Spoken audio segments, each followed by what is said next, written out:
Welcome to Madhumita's food court. সঙ্গে আছি আমি মধুমিতা।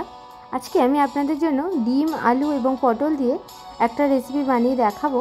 এর জন্য দেখুন আমি পটলগুলোকে প্রথমে ছাড়িয়ে নিচ্ছি। এই রেসিপিটা আপনারা ভাত, রুটি, পরোটা সব কিছুর সঙ্গে ট্রাই করতে পারেন। এরপরে আলুগুলোকেও এরকম দু টুকরো করে কেটে নিচ্ছি। আপনাদের কাছে রিকোয়েস্ট রইল রেসিপিটা স্কিপ না করে পুরোটা দেখার জন্য। আশা করি সবারই খুব ভালো লাগবে।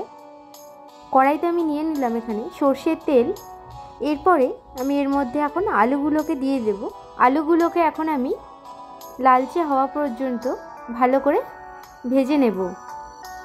অবশ্যই এই রেসিপিটি বাড়িতে একবার হলেও ট্রাই করবেন, খেতে অসাধারণ লাগে। আলু ভাজা হয়ে গেছে, এবারে আমি পটলগুলোকেও ভেজে নিচ্ছি। পটলটাকেও লালচে হওয়া পর্যন্ত ভালো করে ভেজে নেব। পটলের গায়ে দেখুন এই সময় কালার চলে এসেছে, তো পটলগুলো আমার ভাজা হয়ে গেছে। এরপরে পটলগুলোকে আমি তুলে নিলাম। পটলগুলোকে ভালো করে ভাজার চেষ্টা করবেন, এতে কি হয় পটলটা খেতে খুব ভালো লাগে। এই তেলের মধ্যে আমি দিয়ে দিলাম অল্প করে হলুদ, আর এর মধ্যে আমি দিয়ে দিলাম এখন ডিমগুলো আমি আগেই সিদ্ধ করে রেখেছিলাম। তেলে দিয়ে দেখুন হালকা করে আমি ভেজে নিয়েছি, খুব বেশি ভাজবো না। এরপরে এই তেলের মধ্যে এখন দিয়ে দিচ্ছি আমি তেজপাতা, গোটা শুকনো লঙ্কা। আপনারা চাইলে এখানে গরম মশলা ফোড়নও ব্যবহার করতে পারেন। এরপর এখানে দিয়ে দিলাম আমি পেঁয়াজ। আমি এখানে দুটো বড় সাইজের পেঁয়াজ ব্যবহার করেছি। আপনারা এখানে পেঁয়াজ কুচোর পরিবর্তে পেঁয়াজ বাটাও ব্যবহার করতে পারেন, এতেও তরকারির টেক্সচারটা খুব ভালো আসে। পেঁয়াজটা যাতে তাড়াতাড়ি নরম হয়ে যায় তার জন্য আমি এখানে সামান্য পরিমাণ লবণ দিলাম। পেঁয়াজের কালারটা দেখুন এই সময় ব্রাউন হয়ে গেছে। আমি এর মধ্যে দিয়ে দিলাম 3 টেবিল স্পুন মতো আদা রসুন বাটা। দিয়ে এখন এটাকে আমি ভালো করে ভেজে নেব। এখন আমি এর মধ্যে টমেটো কুচি ব্যবহার করছি। এখন টমেটোটা দিয়ে দিলাম, যাতে টমেটোটা এই পেঁয়াজ আদা রসুনের সঙ্গে ভালো করে ভাজা হয়ে যায়, টমেটোটা তাড়াতাড়ি নরম হয়ে যায় তার জন্য।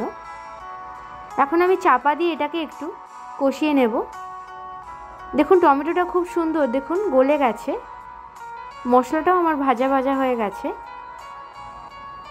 এই সময় এর মধ্যে আমি গুঁড়ো মশলা অ্যাড করব। আমি এখানে দিয়ে দিচ্ছি হলুদ গুঁড়ো দিলাম হাফ টিস্পুন জিরে গুঁড়ো, হাফ টিস্পুন লাল লঙ্কার গুঁড়ো। আপনারা চাইলে এখানে কাশ্মীরি লাল লঙ্কার গুঁড়ো ব্যবহার করতে পারেন।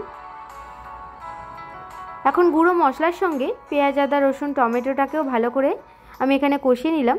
এখন তেল ছাড়া পর্যন্ত মশলাটাকে কষিয়ে নেব, কারণ মশলা থেকে তেল না ছাড়লে রান্নার স্বাদ একদমই ভালো আসে না। এরপর আমি দিয়ে দিলাম 1 টিস্পুন লবণ এবং 1 টিস্পুন মতো চিনি। দিয়ে মশলাটাকে মিশিয়ে নিয়ে দেখুন এর মধ্যে আমি এখন পরিমাণ মতো জল অ্যাড করে দেব। আপনারা যেরকম ঝোল রাখতে চান সেই অনুযায়ী দেবেন। আমি এই রান্নাটা একটু মাখো মাখো করব বলে আমি বেশি জল দিলাম না। এরপরে আমি এর মধ্যে দেখুন আলুগুলো দিয়ে দিলাম। ঝোলটা ফুটে উঠতে আমি আলুগুলো দিয়ে এখন চাপা দিয়ে এটাকে আমি রান্না করব 15 থেকে 20 মিনিটের জন্য। 4টে চেরা কাঁচা লঙ্কাও আমি এর মধ্যে দিয়ে দিয়েছি।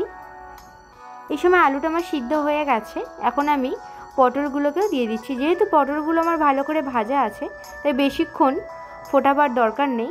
আমি এটাকে মিনিট 4-5 জন্য ভালো করে আবার চাপা দিয়ে এটাকে ফুটিয়ে নেব। পটলটাও এই সময় দেখুন আলুর সঙ্গেও ভালো সিদ্ধ হয়ে গেছে। আমি শেষে মিশিয়ে দিলাম ডিমটা দেওয়ার পরে এটাকে আমি 2 থেকে 3 মিনিট ফোটাবো। অবশ্যই এই রেসিপিটা বাড়িতে ট্রাই করবেন এবং নিজে খাবেন এবং সকলকে খাওয়াবেন। আর আমার চ্যানেলে যদি নতুন হয়ে থাকেন অবশ্যই আমার চ্যানেলটিকে লাইক, শেয়ার এবং সাবস্ক্রাইব করতে ভুলবেন না। আমি এখানে শেষে দিয়ে দিলাম গরম মশলার গুঁড়ো। এটা মিশিয়ে দিলেই রেডি হয়ে গেল সার্ভ করার জন্য। গরম মশলা দেওয়ার পর আমি এটাকে 5 মিনিট ঢেকে রেখে দেব স্ট্যান্ডিং টাইমে, যাতে গরম মশলার ফ্লেভারটা খুব সুন্দর এই তরকারির মধ্যে মিশে যায় তার জন্য। অবশ্যই ভিডিওটা পুরোটা দেখার জন্য আপনাদের সকলকে অসংখ্য ধন্যবাদ। আবার আসছি নেক্সট ভিডিওতে নতুন কিছু রেসিপি নিয়ে। ভালো থাকবেন, সুস্থ থাকবেন। ধন্যবাদ।